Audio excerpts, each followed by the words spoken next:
हमारी ये वीडियो आपको अच्छी लगे तो हमारे आने वाली हर वीडियो आप तक पहुँचे। अगर आप चाहते हैं तो हमारे इस्लामिक स्कूल चैनल को सब्सक्राइब, लाइक, शेयर ज़रूर। अस्सलाम वालेकुम वरहमतुल्लाहि वबरकातुहू।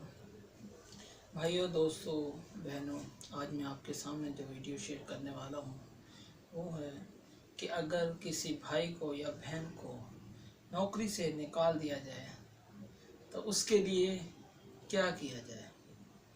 तो वो भाई या बहन परेशान मत हो, वो नमाज की पाबंदी करें, 5 वक्त नमाज की पाबंदी करें और इस आयत को 92 मरतबा यानी 92 मरतबा और इससे पहले 92 मरतबा दुरूद इब्राहीम पढ़ें।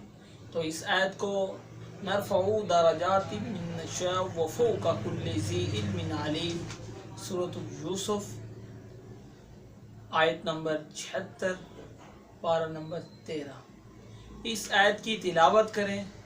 अल्लाह रब्बुल इज़्ज़त आपको उसी नौकरी पर बहाल फरमाएगा। उस वक़्त तक दुआ करते रहें जब तक आप उस नौकरी पर बहाल नहीं हो जाते।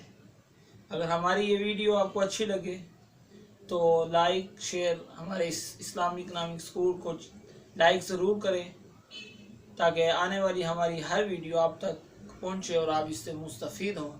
आप हमारे लिए दुआ करें, हम आपके लिए दुआ करें। अल्लाह पाक हम सब का हामी और नासिर हो। अगर हमारी ये वीडियो आपको अच्छी लगे तो हमारे आने वाली हर वीडियो आप तक पहुँचे। अगर आप चाहते हैं तो हमारे इस्लामिक स्कूल चैनल को सब्सक्राइब, लाइक, शेयर ज़रूर।